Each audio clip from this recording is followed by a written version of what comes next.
Pose with the fans. Pose with the pose with the pose with the fans. Pose with the pose with the pose with the fans. Pose with the fans. Pose with the fans. Hello everyone, so welcome to this Valentine's Day special podcast of Seeds. So this is the episode 4 of Friendship versus Romance. So ngayon is tatalakayin natin or pag-uusapan natin step by step kung ano nga ba yung friendship versus romance. So makakasama natin dyan ang mga ating mga kaibigan na dito din nag-aaral sa Entienza Campus, and syempre of course members din ng Seeds organization. So kakaroon tayo ng konting sharing about their experiences. So ano pang hinihintay natin? Go na!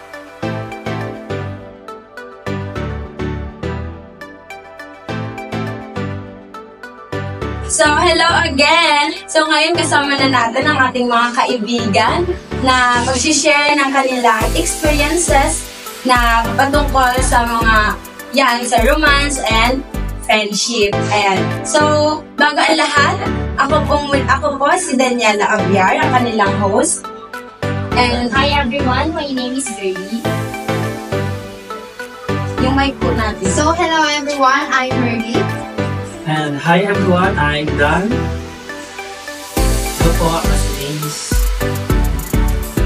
And good afternoon everyone, my name is Paul. Yeah. So, ayan po, meron dito po sa show natin is sa chika natin is may mga inihanda po akong question na talagang interesting. So, excited na ba kayo? Yes. Baka may... sige, last na yung mga shoutout na yung mga nanonood dyan.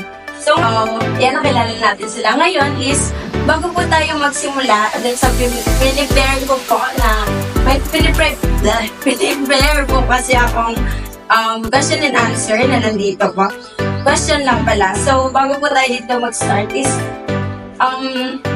gusto ko lang po sana kayo tanongin if ano po yung masasabi nyo or ano po yung masasabi nyo, ano nga bang pinagkaiba ng friendship sa romance? So, volunteer po. Miss Merly. Ayan, so Miss Merly. Your mic. Ay. So, hello everyone. So, para sa akin, ang friendship is, ito yung basehan kung paano namin na-handle yung mga problema namin sa buhay. Kasi may time na hindi mo siya kailangan i-chat para lang kamustahin or ano na yung nangyayari sa buhay niya. While the romance naman is, ito yung araw-araw mo siyang nakakasama, yung pinaka-makakasama mo sa habang buhay. So, ang pinagkaiba sa akin is mas nag-rely ako sa romance kasi yung friend, nandyan lang yan. Hindi ako niya iiwan and may tiwala ako dyan na kahit hindi kami mag-usap, nandyan pa rin siya para bigyan ako ng opinion, iimbitahin ako sa kung anong event, gano'n. Yun lang po. And so, may gusto po bang mag-add tungkol sa ating topic? Ayan, si Mr. James po. Nakangiti po siya sa So yun, para sa akin, friendship and romance, yung pinagkaiba na. Siyempre, alam naman natin na mas nauna talaga sa friendship. yes. Dahil yung romance kasi malayo na talaga pagdating sa friendship. Kasi pag romance, meron ng intimate feelings or parang iba naman sa friends. Kasi yung friends kasi parang kapatid ko ringan. Same lang naman sila kung kailangan ng tulong, andyan din sila. Hindi nga lang for all times. Pero yun, para sa akin, pinagkaiba ng friendship. Ayan, so thank you so much. Kung parang may experience na si Mr. James doon na, parang yung, may partner ka po ba ngayon?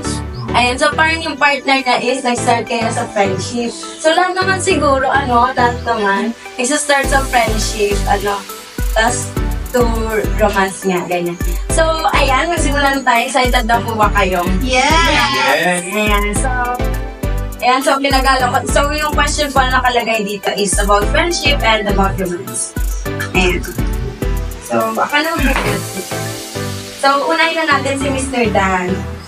Kanina pa siya nakatulala, iniisip ko siya. So wala lang guys. Naghahanda na kanya sa Gamit natin ang sasabihin. Okay, so, the mic is yours. Dito is, the questions is, how do you balance friendship and romance? So, for me, balancing yung friendship guys is, sabi nga ni Mr. James is nandyan lang yan. So, while the romance is, sabi ni Miss Bernie is, lagi natin nakakasama sa araw-araw, lagi nating kagapay sa buhay, yan. Ganun siya. So, sa friendship naman is, parang kung ano naman, sila din yung lagi mo kasama pag may mga pumuntahan, like events, sila yung lagi mo nakakasama. Nakasuporta rin sila lagi dyan. Sa mga lalo na pag, halimbawa na guys yung pag may mga away, yan. Nandyan sila lagi, nakasuporta lang sa inyo. Handa ka din ang tulungan.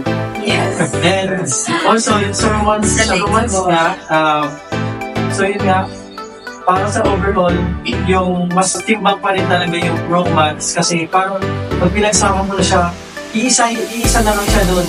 Kung malagano na yung suporta, like gano'n. Yun lang. Ayan, so, thank you for your wonderful answer. Woo, wonderful. So, tama ba? Tama naman, di ba? Yes.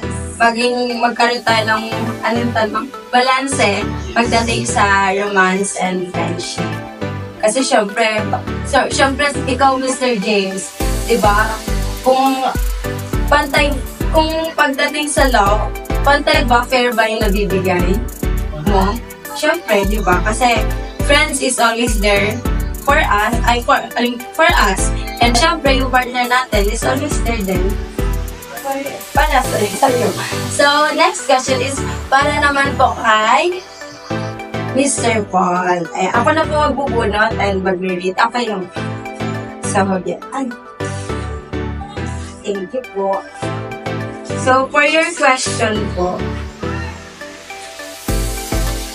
ayan, paano mo malalaman kung tunay kang umiibig?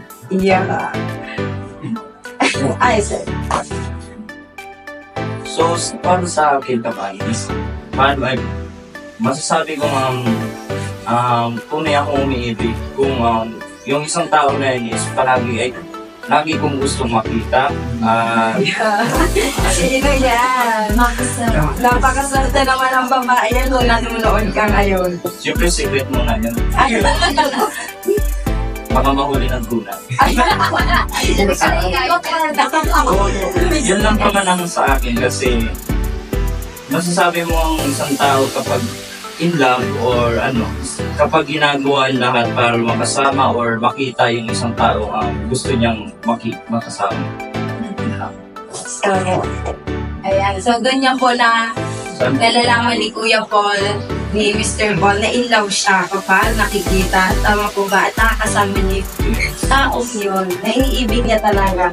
So, next question po. Gusto ko pong itanong ito kay Miss Girlie po. So, ayan. So, Miss Girlie, ang iyong katanungan. Sa tingin mo, dapat ba laging tapat ang magkaibigan sa isa't isa? So, thank you, Miss Daniela.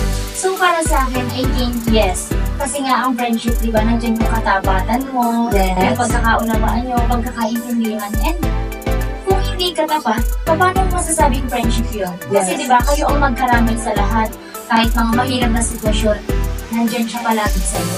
If ever na hindi ka tapat sa kanya, paano mo masasabing friendship yun? Yes. So, yun. A real friendship is talagang mag-start dyan sa pagiging honest din sa isa't isa, Yes. pagkakaroon ng tiwala. So, ayan. So, next po is for Mr. James. Ayan. Ako na po nagbubunot. So, sa iyong katanungan po, Mr. James, ano ang kahulugan ng kakaibigan para sa'yo? Ano ba yung kahulugan? So, pagkakaibigan para sa akin. Hindi lang dahil sa yung pagsasama, syempre, part na din, pero yung para sa akin talagang pagkakaibigan. Dahil dyan ka sa tuwing ayaw ka. Pasensya na wala natin ako minaririnig kasi akong pamilya. Yes. So yun, para sa akin, parang hirap ay magiging yes. Hindi na kahit ayaw, no. Busog pa po kami. Sige, paano ka? Opo. Sige ba, Tanda? Ayun, so nandito si Tatay, shoutout. Nagbebenta po na kayo. So, ayun, balikan sa question, yun nga, yung sa akin, hindi lang dahil sa makakasama, syempre, maasahan ko. Then, syempre, sa mga naging kaibigan ko, syempre, kasama din siya. Yung pwede ko, matakbuhan kung kailan yung nangangailangan. Hindi lang financial, but syempre, karamay din sa tuwing pag may problema, gano'n. So, yun para sa akin. Yes. Yes, so, thank you so much, Mr. James. Talagang relate na relate. Ayan, so, parapakan naman natin. Ang bata. So, meron bang, ayan, question din kay Miss Merly. Miss Merly. So, ito po. Ano po? So, nagkaroon ka na ba ng kaibigan nagtaksil sa'yo? So, paano mo ito hinarap? So, meron na bang taksil sa'yo kaibigan? Natatandaan ko, oo. Hindi ko yung makakalimutan talaga kasi syempre nasa tamang edad ka na nun. Tapos akala ko na totoo na kahit LDR kami lang. Siguro mga nasa high school year. Tapos matagal na kami. And hindi ko inaasahan na friend ko yung magiging dun sa magiging reason ng pag-ibig. And ang inaakala ko kasi nun na is tinutulungan niya lang yung BF ko noon na magkabati.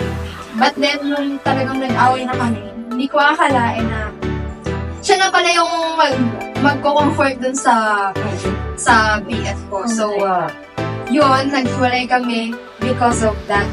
Yan. Because of that girl. So, siya pala nahirapan ng una. But then, I forgive him naman. Parehas ko silang pinatawad. Yeah. And then, ngayon, happily family. And then, Yung anak mo ay nagkaanak. yes. So, sad story naman pala. Pero, ngayon, balita ko nga po, ikakasal na din si Miss Merly. Yes. Ayan, na din siya. Happily ever after. So, ayan. So, lahat naman, kayo din ba, mga, naka-experience na rin ba kayo ng ganun po? Pinagtaksilan, ganyan. So, paano mo yung hinarap, Mr. Dan? So, siguro pag gano'n hayaan na lang natin kasi siguro may reason din sila or ibang dahilan kung bakit nagawa yung gano'ng bagay para sa akin. So, thank you so much po. So, sa friendship, and ganyan talaga, ang hirap talaga nung, yung may magtataksil. Siyempre, masakit, di ba? Yung pinaka-friendship mo, tapos, gano'n lang yung mangyayari. Pero, hindi na iwasan, may ganyan talaga. Siguro sabi nga nila, minsan pag may mga ganung pangyayari, inilalayo pa daw. Ibig sabihin, siguro yung boyfriend mo niya, Miss Merly, hindi talaga para sa'yo. Yun yung way. Oo, yung parang yun yung naging way. Tapos yung best friend kong yun. Ayan. So, next question po, okay, mamimili na ako sa sagot. Sa tingin mo, dapat bang magbago ang isang tao para sa pag-ibig? Ayan, so sa tingin mo, Mr. Paul? Sa tingin ko, oo. Kasi, kung mahal mo ang isang tao is, handa kang magbago or handa kang tanggapin yung mga basta siya. Handa kang tanggapin yung kung ano siya or anong meron sa kanya. So, sa iyo naman is kung meron mga bagay na dapat mong iwasan or hindi na gawin, just huwag mo na lang gawin para hindi masaktan yung partner mo or your friend mo. Yes. Okay, so thank you po. So, Ate Girlie, may nasasabi ka ba tungkol dito sa question na to? Ano, ito. Sa tingin mo ba dapat bang magbago ang isang tao para sa pag-ibig? So, for me naman, I think hindi naman totally mo kailangan magbago. Yes. Kumbaga, parang mag-improve ka lang. Pero kunwari, if ever nasa friendship or kahit sa partner, sa romance, hindi mo na dapat kailangan na sabihin pa sa'yo na ito ang gawin mo, dapat ganyan ka. Kumbaga, parang pag-usapan na lang kasi if ever na lang mo talaga yung isang tao. Diba? Hindi mo nahihintay ang lahat para lang, kasi mamaya, saka ka lang magbago, kung kailang wala na, diba? Mahirap naman ang gano'n. Okay lang. Ayan, so, yeah. So, pagdating naman po sa question, syempre kanya-kanya naman po tayong perspective. Pero, syempre, gusto ko lang din po mag-answer. Kung mas nag-answer, ayan. So, sa akin, syempre, dapat magbago. For me, siguro, para sa akin for me, siya, hindi. Kasi, diba, nakaanin ko na sasagutin po. So, thank you so much po for your answer. Ayan, so next po tayo.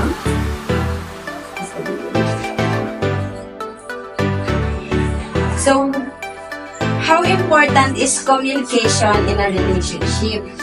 So, gaano nga ba kahalaga yung komunikasyon natin sa isang relasyon? Ayan. So, straight.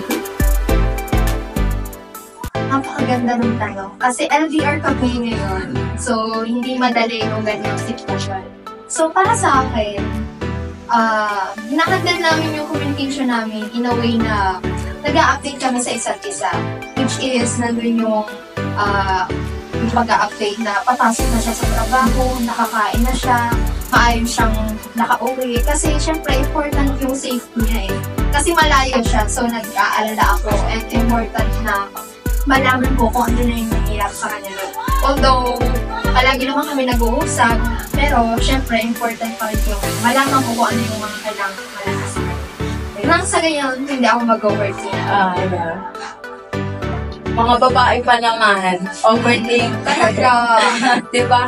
Hindi lang makapag-update ng ganito si partner. Ayan, overthink sa tayo. Pero, ayan, thank you po, Miss Burley. Ayan, so, next question po is, what's your most memorable friendship moment? Ano ba yung mga pinakamasayang alaala mo kasama ang iyong mga kaibigan? So, Mr. James? Sa akin na yung pinakamasaya sa hindi kasi madami din ang memories kayo. Pero yung memories ng mga kaibigan ko yun. Yung talaga yung talagang magaling mga sa kasi hindi lang naman puro gaming, pero ang saya kasi nakakapag-interact dito tayo maayos na game. Ako, minsan nagkakatid dito ang makapag-interact na. So yun, masaya para sa akin yung namura ko sa mga kaibigan ko. Ayun, so, thank you so much po. Ikaw po yung po. Bakit galit na gagawin? Ikaw po, ano po ba yung mga most memorable mo sa iyong mga friends? Para sa akin, isang memorable na alaala kasama ko yung mga pag-alala. Since nung high school is puro na kami cutting. Talagang memorable yan. Yan, puro kalokohan yung mga alam namin. Kung may kaaway yung isa, mag-aangkin yung isang barkada namin. So parehas sila basa ng mukha. Dadayo ng suntukan, so uuwi ng duguan. Mga ganun namin na tipong kadadala pa ng mga anak sa school para nang uminom pagkatapos ng klase. Naabot ng maghapon ba at saka magdamag ng EML. yung tayo lang ang pahinga. Yung mga ganong moment lang. Kasama ng barkadang munti ka na mamatay. So grabe memorable moments naman ni Mr. Bon.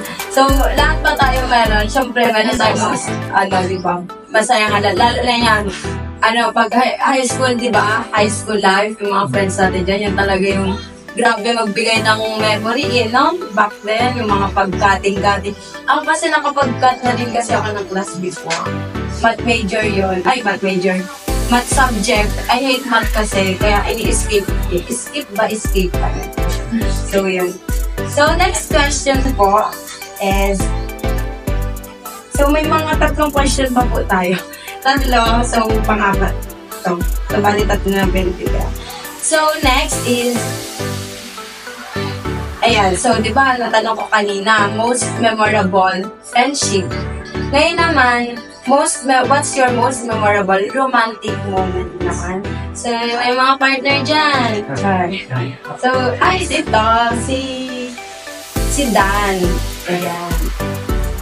So, siguro, anong question? Most memorable romantic. Siguro,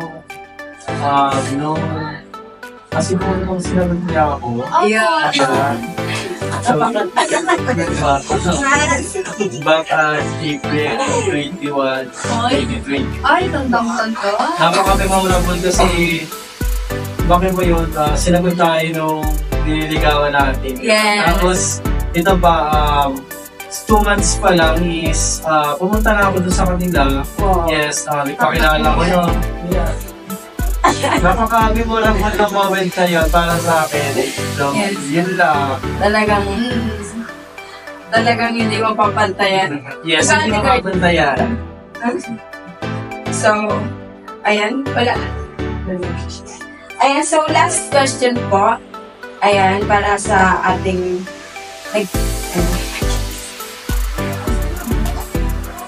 last na? Okay. Last na, wala na eh. Wala lang. So, ito. For you, Ate Girlie. So, mayroon bang tinatawag na toxic friendship? Yes naman. Para sa akin lang tinatawag ng toxic friend. Actually, na-experience ko. Hindi na lang siya ito namin. Sige. Kasi parang masasabi mong toxic, parang pag halimbawa na lang, parang pag alam mong negative, yung parang relationship nyo. Kasi di ba, may napakaganda ng friendship na puro positive lang kami. Pero Yes. ever na halimbawa na parang hindi kayo mapasin sa ugali. Tapos nila mo sa school, so parang imbis na nagtuturuan kayo, nagpaparagalingan, mga ganun. Tapos parang alam mo yung imbis na dapat nakakatulog na parang natutulungan ka niya, parang minsan na ganun ka sa parang magagahan. Yung mga ganun parang kang magpinagawa. So, yun lang. Ayan. So, kung meron tinatawag na toxic friendship, syempre, di ba meron din tinatawag na toxic relationship? Yes. So, Mr. James, ano masasabi mo dun sa toxic relationship naman na yun? So, yun. Sa akin yung, ano masasabi ko? Yes, boss. Sa akin kasi parang ang hirap makipag kasi syempre naranasan ko na rin yung backboard. So, ang hirap kasi parang minsan tatanungin mo yung sarili mo kung meron pa bang nakita love doon sa ano. Kasi minsan mapapalang kung kabalin ba or yun. So, para sa akin mahirap talaga ng toxic relationship. Mas okay na siguro ang bitawan mo na lang or maghanap ka na lang ng taong mas yan, tama, better. Or yung merong good. Hindi toxic para sa akin. Yes. Ayan, so sa relationship, di ba, iwasan magkaroon ng toxic na partner, ganyan. Pero, syempre, di ba, parang sa una lang naman siguro yung mga ganong toxic na ano. Pero at the end naman is, kung ba nag-i-improve, nag-chill, ganyan. Ang kailangan na talaga din dyan is, support, tawag dito lang, tulungan, at tiwala, tapos paano kayo mag-handle ng relationship niya sa isa't isa. Ganti naman sa friendship, ganyan. So, ayan, so maraming salamat po sa inyo. nakapag-share po kayo sa show na ito, sa episode na ito ng napakagandang experiences pagdating sa romance and friendship. So, ayan, so may mga gusto po ba kayong thank you nanonood sa inyo, yung mga partner nyo po, friends, shoutout, ganyan. Meron po, okay, Ate Girlie. Isa-isa na lang. Thank you kasi nakinig kayo sa mga information namin. Sana, may natutunan kayo kahit pa paano or para may apply din niya sa sarili. Yun lang. So, hello, shout out dyan sa mga taga-Barahalan. So, thank you sa panunood, sa mga nanonood dyan ngayon. And sana may nawaan kayo at napulot na aral. So, salamat sa nanonood at sumubaybay sa aming programa. Shout out sa nanay kung nagluluto sa mami dyan. So, again, katulad niyo po sa akin at papasalamat po ko dahil pinanood nyo itong simpleng pagbibigay namin ng information about sa friendship and romance. And sa jowa ko dyan, shout out naman, galaw-galaw! Ayun. Maraming pag-nanonood to. Naku, sa labas ko at tulog. So ayun, sa'yo lang. Thank you sa mga nanood ng episode na to. And then, laging tandaan, huwag yung pagkumparan ang friendship sa romance. So, Yes. yun lang. Ano lang yun, paalala. Both sila importante. Palaga natin sila. Yes. Ayan, so maraming salamat ba? So dito na po nagtatapos ang episode 4, Friendship versus Romance. Yun lang. Thank you. Bye-bye! Bye!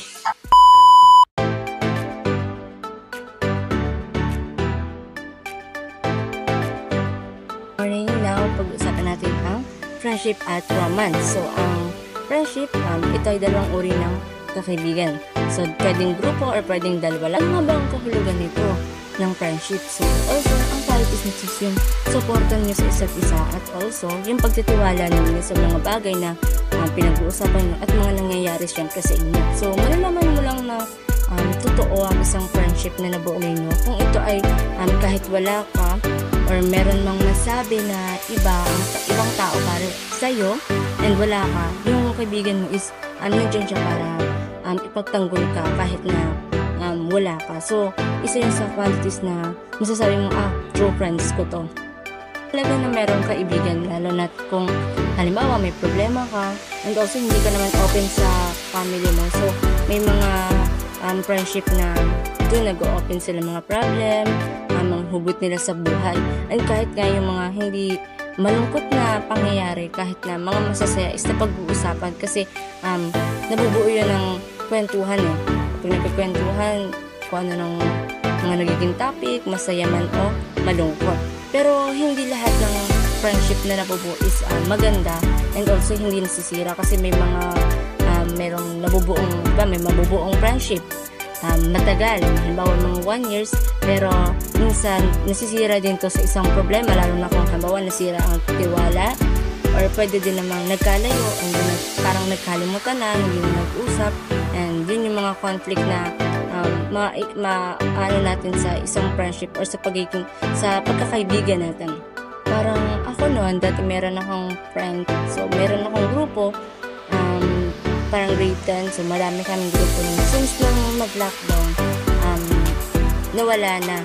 Nag-ano naman kami, nag-chat nung una, pero nung tumatagal na, nung kami, kanya-kanya na kaming, may iba't ibang school na kami pinapasukan. So yun, hindi na kami masyadong nag-uusap. Then, bigla, wala na. Hindi na rin nagpapansinan kahit sa Facebook or Messenger. Hindi din masasabi talaga na true friends.